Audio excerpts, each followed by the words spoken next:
Well, good evening, church family. I do hope that we're all continuing to do well and stay safe on this Wednesday evening. And I do want to issue this very quick reminder before we get into our very brief devotional thoughts tonight that we are planning to meet at the building and have worship service there at the Southside building this upcoming Sunday of May 31st, 2020. We are going to keep it just the Sunday morning portion. There's a whole lot of guidelines and regulations and procedures that we need to make sure that we are following and keeping in our minds and enacting as we go throughout that service to make sure that we are worshiping appropriately and safely given all of the concerns that are going around in the world right now. And so we are only going to be meeting and worshiping at our usual times for Bible class and then a Sunday morning worship service to follow that. That's again at our usual times of 9:30 and 10:30. We are going to make sure there are people at the front to kind of make sure people know what's going on, update people on our procedures and what we are expecting of those who are going to show up. So don't feel like it's going to be just complete chaos and anarchy and no one's going to know what's going on. We have some procedures in place. We had a very great town hall meeting to kind of go over what we need to be doing, and some of us are going to meet up at the building this week to make sure it's prepared for everybody this Sunday. So we do have a plan in place, and do be praying and thinking about that and making sure that that's at the forefront of our thoughts and minds and prayers, and that everything will go well this upcoming Sunday. Just some more reminders about that. Masks, face masks. I know that they may be uncomfortable and not preferred in going out and visiting public places to some, but they are going to be required if you are planning to meet and worship with us this upcoming Sunday. As far as the guidelines go, as far as reopening churches and beginning worship services again, face masks are only not required for the song leader and the preacher when they are performing their specific duties in worship. So everybody else needs to make sure that they have some kind of mask, some kind of face covering to wear while they're at worship services. We are going to try and have some there to provide for visitors who may show up, who may not be aware of this and may not have a mask. But for the rest of us who are planning to show up and seeing this video, do please make sure that you bring and wear your mask or face covering for worship service.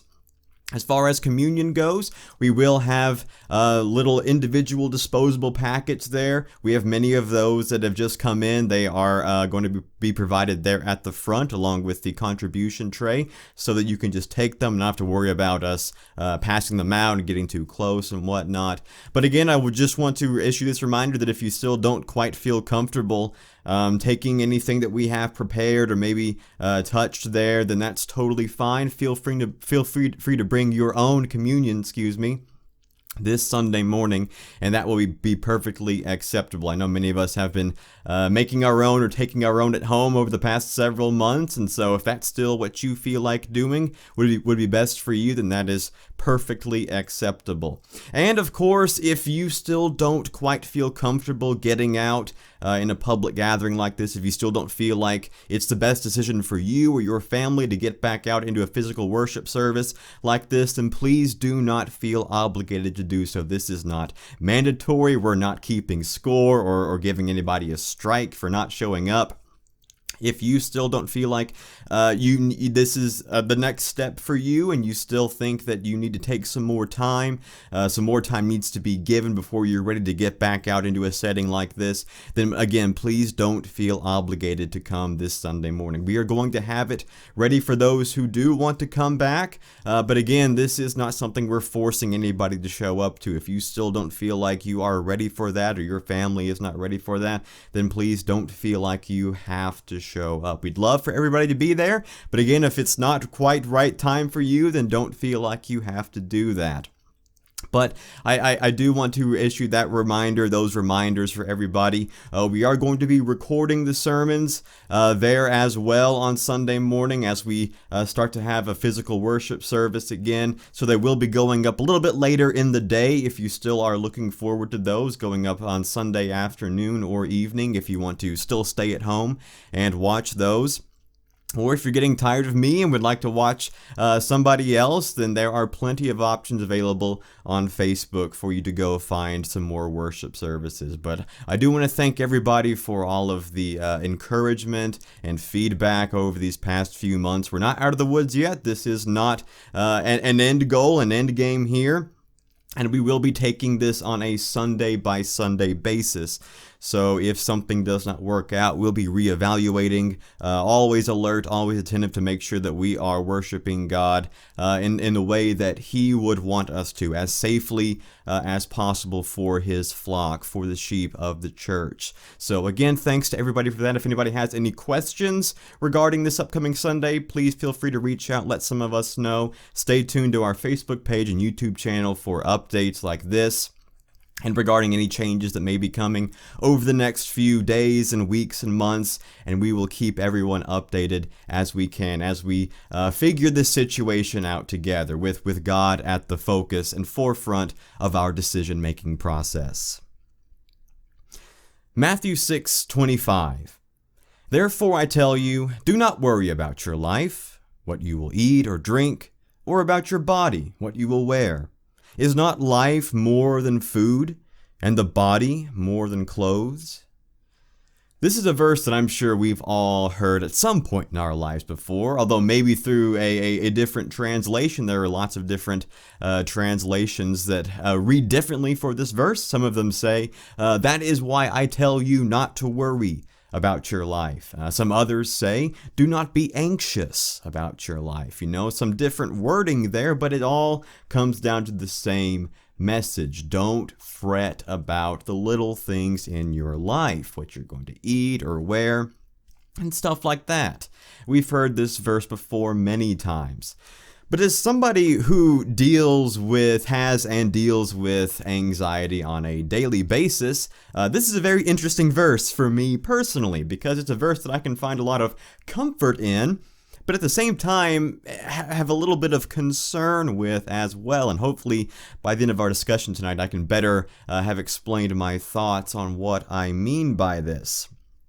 As I'm sure anybody who can relate will understand, it's very easy to sit there and read that verse, read what it says, read its instructions, and tell yourself, it's easy to say, don't be anxious about this. But it's, again, one thing to read and say those things to yourself. It's another thing entirely to actually follow through on those statements, It's a bit like, I suppose the best analogy for it would be, somebody who does deal with worry and anxiety in their life, telling them to just not worry, just don't be anxious, just saying it like that. It's about as effective as pushing somebody into a swimming pool and then telling them, don't be wet. Why are you wet? Don't be wet. It's one thing, again, to say it, but it's another thing to actually do it.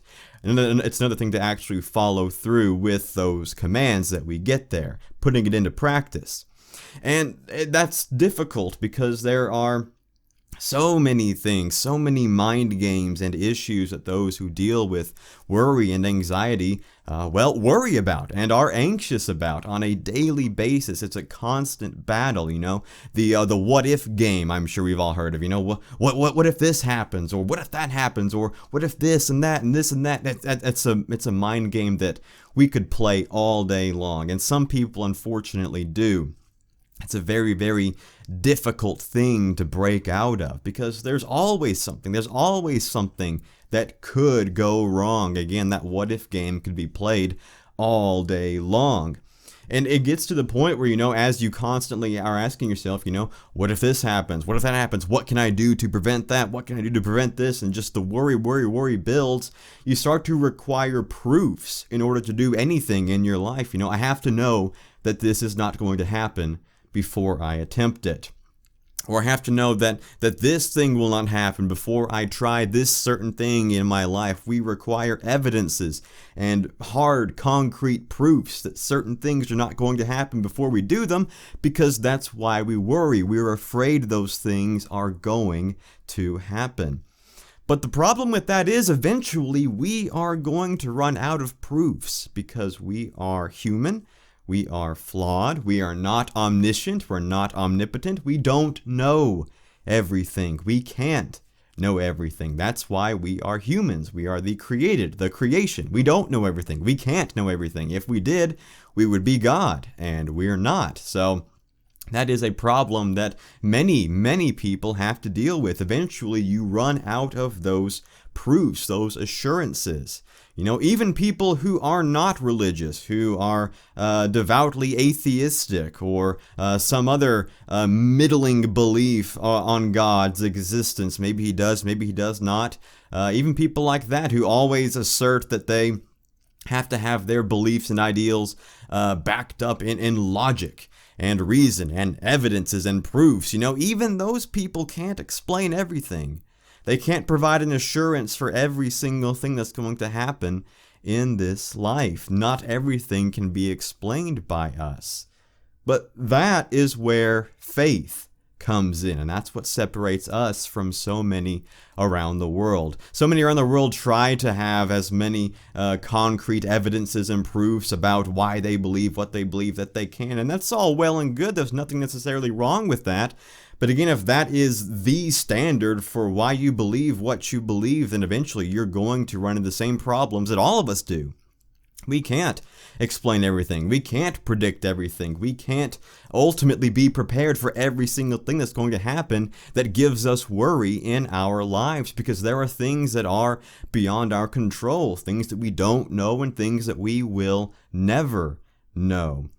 And it is true that worrying does not do us any good, that there are some things we can't control in this life. And so with that out of the way, we're presented with two possibilities that we can follow when dealing with these things in our lives. We can either worry about everything with no course of relief, just continuous worry with no peace, no comfort in this life, or we can deal with those problems, those struggles that we have, under the knowledge that there is some control in this life, and that is that everything is controlled by the one who is in control, and that is, of course, God, who is in control of this life, because God is in control. There's lots of things, in this life that we are uncertain about, lots of things that cause us worry and anxiety and grief and just weigh on our hearts. But there is one thing that is certain, and that is that God has won, that Jesus has conquered death, and that he has gone to prepare a place for us in heaven with God the Father, for those who love and obey him and do his will, all things that are right and good. To kind of bring it more closer to home, this month of May is National Mental Health Awareness Month, and there are millions of people around the world who deal with these problems of anxiety and worry on a daily basis.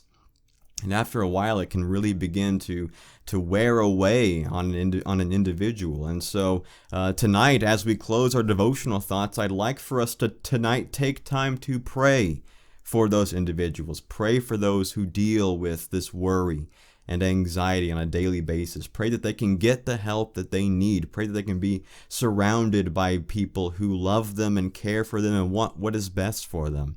And pray that they can find God if they haven't already, and use him as a focal point, an anchor to ground themselves in the uncertainties that we're all going to face in this life. As life is not guaranteed, it's not easy, it's not a cakewalk, and there's a lot we don't know about it. But as Christians, we can get through it together with the faith that we have, and hopefully we are sharing that faith and that peace and love and comfort that comes from knowing that our Savior has won and that we are going to someplace better to be with him in the future when that time comes. I want to thank you all for your attention tonight. I do hope you were able to gain some sort of encouragement from our very brief thoughts tonight. I know that this, again, isn't ideal for Wednesday night service. We will be continuing these online Wednesday night services. Again, we're going to try and meet this Sunday morning at the building. It's again going to be Sunday morning only. Wednesday nights and Sunday nights we will not be meeting, so we will be continuing these Wednesday night online devotionals. But I do want to continue to ask for your thoughts and prayers on us, on the people making decisions about what the church needs to do, how to best move forward in a way that pleases God and that is safe for His flock, because those two things are not exclusive. What God wants and what we need right now many times are the same thing. And that is, of course, making sure that we are taking care of, that safety is priority so that we can all meet together as safely as possible and make sure that we are doing things correctly and appropriately and that they are pleasing towards God. But I want to thank you again for your time and attention tonight. If anybody has any needs, any questions, please reach out. Let us know. We'll be more than happy to assist you in whatever way that we can. And Lord willing, I hope to see at least a few of you there on Sunday morning.